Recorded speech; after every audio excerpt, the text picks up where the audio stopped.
एक छोटे से गांव में मोहन अपनी पत्नी गौरी और 2 छोटे बच्चों के साथ रहता था।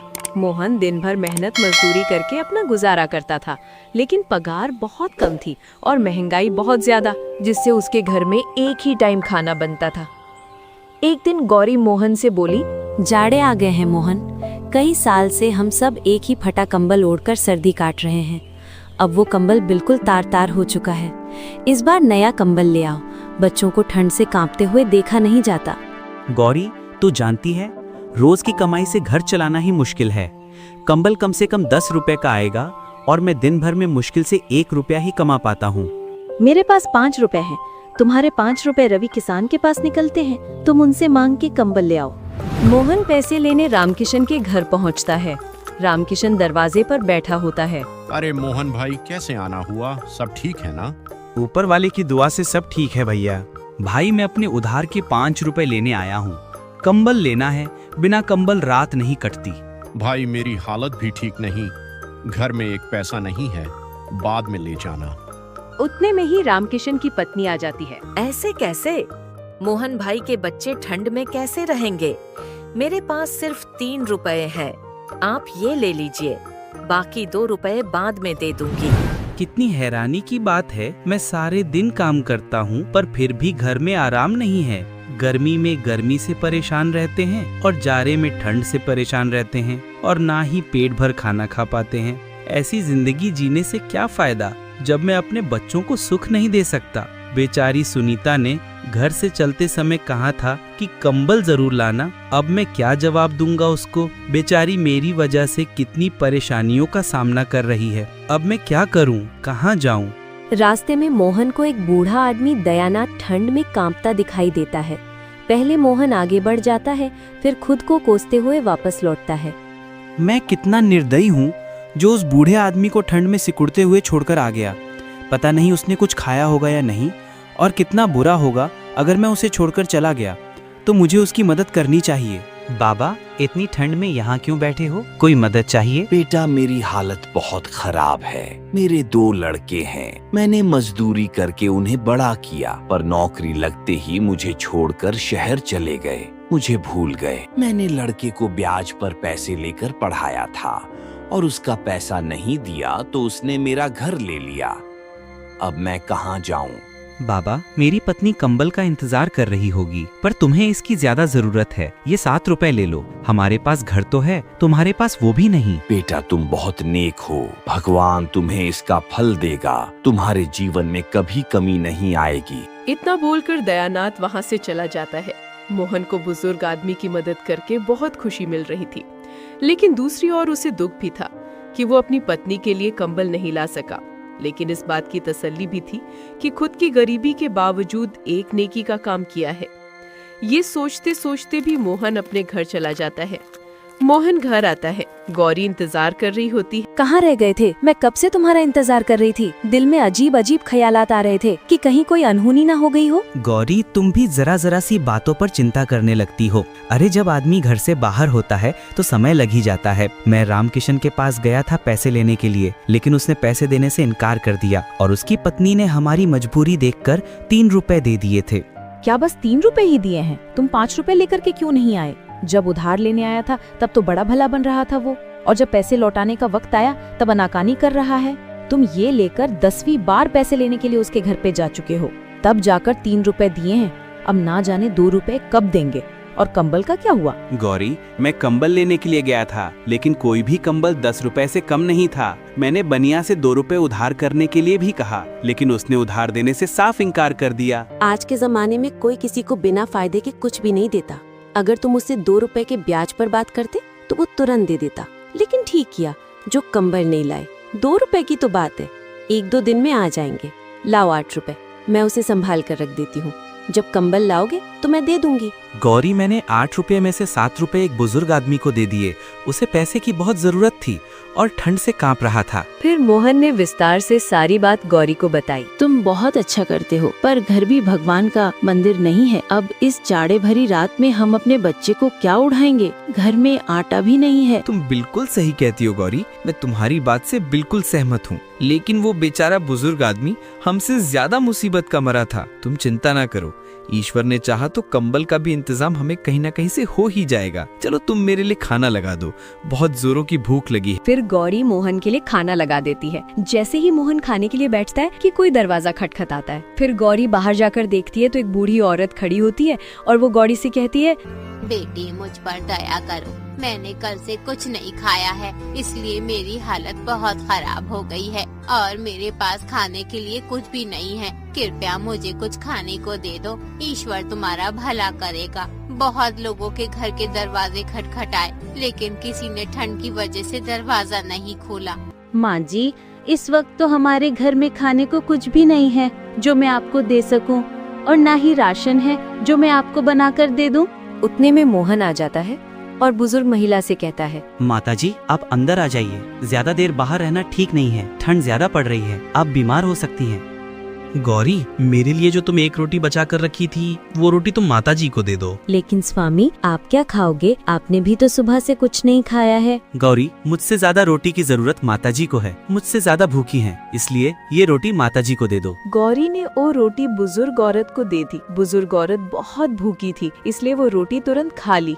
आप लोगों ने इस बुरे वक्त में मेरी सहायता की है, मैं तुम्हारा ये एहसान जीवन भर नहीं भूलूंगी। वो बुजुर्ग औरत मोहन और गौरी को दुआएं देती हुई चली जाती है। तुमने भी कुछ नहीं खाया और बच्चे भी रात को थोड़ी बहुत खाकर सो गए थे। तुम्हारे पास जो 1 रुपया है उससे राशन ले आओ। अगली सुबह मोहन 1 रुपया लेकर राशन लाने निकलता है, लेकिन रास्ते में एक बूढ़ा आदमी और उसका बेटा शेखर बहस कर रहे होते हैं। बेटा, तू मेरी क्यों नहीं सुनता? मैं कितने दिन से कह रहा हूँ कि मेरी बीमारी बढ़ती ही जा रही है, तू मुझे किसी हकीम के पास ले चल। पिताजी, आपके इलाज के लिए पैसे मैं कहाँ से लेकर आऊँ? आप तो जानते ही हैं मेरे पास एक भी पैसे नहीं है, तो फिर बार बार ये कहकर शर्मिंदा क्यों कर रहे हो मुझे? फिर मोहन उस बूढ़े आदमी के पास जाकर रोने की वजह पूछता है तो बूढ़ा आदमी बोलता है, मैंने अपने इस बेटे को पालने के लिए दिन रात एक कर दी, बड़ी मेहनत मशक्कत से मैंने इसे पाला है। जब ये 1 साल का था तभी इसकी माँ ईश्वर को प्यारी हो गई थी। मैं चाहता तो दूसरा विवाह कर लेता, लेकिन मैंने इसकी वजह से नहीं किया कि कहीं दूसरी पत्नी से परेशान न करे और इसकी जिंदगी खराब ना हो जाए। और आज जब मैं बूढ़ा हो चुका हूँ तो ये मुझे किसी हकीम के पास नहीं ले जाता जिससे मैं अपनी बीमारी का इलाज करवा सकूं। मैं इस बात से सहमत हूँ कि इन्होंने बड़ी मेहनत से मुझे पाला है और पालन पोषण कर मुझे जवान किया है, लेकिन मैं मजबूर हूँ। मेरे पास इतने पैसे नहीं हैं कि इनको मैं किसी हकीम के पास लेकर जाऊं। मोहन ये सुनकर परेशान हो जाता है। वो अपना 1 रुपया जिससे वो राशन लेने के लिए जा रहा था वो उस बूढ़े आदमी के बेटे को दे देता है। इस 1 रुपए की मुझे भी बहुत जरूरत है, क्योंकि मेरे बच्चे भी बहुत भूखे हैं और इस 1 रुपए से मैं राशन लेने के लिए जा रहा था जिससे मैं अपने परिवार का पेट भर सकता हूँ। लेकिन तुम्हारे पिताजी को समय से इलाज नहीं हुआ तो इनकी जिंदगी का खतरा है। इस 1 रुपए से तुम अपने पिताजी को इलाज करवा लो। इसके बाद वो बाप बेटे मोहन को दुआ देते हुए चले जाते हैं। उनके जाने के बाद मोहन तरह तरह के ख्यालों में खो जाते हैं। वो बेचारा परेशान था और सोचने लगता है, घर जाकर गौरी को क्या जवाब दूंगा? मेरे बच्चे भूखे हैं कि पिताजी राशन लेकर आते ही होंगे। अब मैं उनके सामने किस मुंह से जाऊं? अगर उस नौजवान की मदद नहीं करता तो उसका बूढ़ा बाप बीमारी की वजह से ईश्वर का प्यारा हो जाता। अब मैं किसी को परेशान भी तो नहीं देख सकता, लेकिन इस दुनिया में बहुत सारे लोग परेशान हैं, तो क्या मैं सभी को मदद करते रहूं? क्या खुद की परेशानी से कोई बड़ी परेशानी हो सकती है? मोहन के दिमाग में अनगिनत ख्यालात आ रहे थे। कुछ देर के बाद वो अपने घर की ओर चल पड़ता है। भूख की वजह से उसे चला भी नहीं जा रहा था। उसने दरवाजे पर दस्तक दी। उसकी पत्नी और बच्चे इसी इंतजार में थे, इसलिए उसकी पत्नी ने जल्दी से दरवाजा खोल दिया। उसकी पत्नी के चेहरे पर खुशी साफ झलक रही थी, लेकिन उसने पति के चेहरे पर मायूसी और उसके हाथ खाली देखे तो उसकी खुशी पल भर में गायब हो गई। गौरी मोहन से कहने लगी, क्या हुआ जी? आप तो राशन लाने गए थे, फिर खाली हाथ क्यों लौट आए? गौरी, एक आदमी को इलाज की सख्त जरूरत थी, लेकिन उसके पास पैसे नहीं थे। मुझे उसका दर्द देखा नहीं गया, इसलिए मैंने 1 रुपया उस आदमी को दे दिया। अपने पति की बात सुनकर गौरी आग बबूला हो उठी और फिर मोहन से बोली, आपको तो सिर्फ दूसरों के दर्द दिखाई देते हैं। अपने बच्चे कल से भूखे हैं, वो तो दिखाई नहीं देते, और कल से खुद ने भी कुछ नहीं खाया है। दूसरों को देखकर उनको मदद करते फिरते हो, लेकिन पता नहीं अपने बच्चों पर आपको दया क्यों नहीं आती। अब आप ही बताओ, अपने बच्चों को क्या खिलाएंगे उनकी भूख मिटा सके? ऐसा मत बोलो गौरी, जिसका नसीब में जो होता है उसे ही मिलता है। वो बेचारा बूढ़ा आदमी बहुत मजबूर और लाचार। अगर तुम भी वो बूढ़े आदमी की फरियाद सुनती तो तुम भी वही करती जो मैंने किया गोरी। तुम विश्वास रखो, ईश्वर हमारे लिए भी कोई रास्ता जरूर निकालेगा। मोहन का बात सुनकर गौरी का गुस्सा शांत हो गया। फिर वो मोहन से बोली, तुम एक काम करो, तुम ये मेरी सोने की अंगूठी कैलाश सेठ के पास गिरवी रखकर राशन ले आओ। जब हमारे पास पैसे हो जाएंगे तो हम कैलाश सेठ से अंगूठी वापस ले लेंगे। फिर मोहन ने गौरी से अंगूठी ले ली। वो नहीं चाहता था कि अंगूठी गिरवी रखकर राशन ले आए, लेकिन बेचारा मजबूर था। बिना कुछ कहे कैलाश सेठ के घर की ओर निकल पड़ा। मोहन को अपने घर देखकर कैलाश सेठ बोला, अरे मोहन, कैसे आना हुआ तुम्हारा यहाँ? कैलाश सेठ जी, मुझे पैसों की जरूरत है। थोड़े दिन में मैं आपको पैसे लौटा दूंगा। मोहन, पैसे तो मैं तुझे दे दूंगा, लेकिन पैसे के बदले तुझे कुछ गिरवी रखना पड़ेगा। फिर मैं तुझे पैसे दे सकता हूँ, और जब तुम ब्याज के साथ मेरे पैसे वापस कर दोगे तो मैं तुम्हारी गिरवी रखी चीजें वापस कर दूंगा। फिर मोहन अंगूठी कैलाश सेठ को देता है। कैलाश सेठ अंगूठी लेकर मोहन को पैसा दे देता है। मोहन पैसे लेकर बाजार से राशन ले आता है। उसकी पत्नी खाना बनाती है और सभी खाना खाने के बाद सो जाते हैं। आधी रात को दो चोर किसी तरह मोहन के घर में घुस जाते हैं। उनके पीछे राजा के सिपाही पड़े हुए थे। उनसे बचने के लिए ही वो मोहन के घर में घुस जाते हैं। उनके पास बहुत सारे सोने के सिक्के थे। तू तो कह रहा था तू छोटा मोटा काम करता है, तेरे चक्कर में मेरी जान चली जाएगी। अगर सिपाहियों ने हमें पकड़ लिया तो राजा हमें जिंदा नहीं छोड़ेगा। मैं तो कह दूंगा कि तुमने ही मुझे चोरी करने के लिए कहा था। मेरी पत्नी हमेशा मना करती रही कि मैं तुम्हारे साथ ना रहूं, लेकिन मैंने उसकी एक ना सुनी और आज मैं इस मुसीबत में फंस गया। क्या? मैंने कहा था तुम्हें चोरी करने के लिए? अरे तुम ही रोज मुझसे कहा करते थे मुझे अपने साथ ले चलो। आज पहली बार तुम्हारी वजह से ये मुसीबत खड़ी हुई है, वरना आज तक मुझ पर किसी को शक नहीं हुआ है। मैं तुम्हारे आगे हाथ जोड़ता हूँ, किसी भी तरह से इस मुसीबत से बाहर निकलने का रास्ता खोजो। मैं मरना नहीं चाहता, मेरे बच्चे मेरा इंतजार कर रहे होंगे। एक काम करते हैं, इस सोने के सिक्कों की थैली यहीं छोड़ चलते हैं। इसी में हमारी भलाई है। अगर जिंदा रहे तो पैसे और कमा लेंगे, अगर पकड़े गए तो खैर नहीं। फिर वो दोनों चोर सोने के सिक्के से भरी थैली वहीं छोड़कर चले जाते हैं।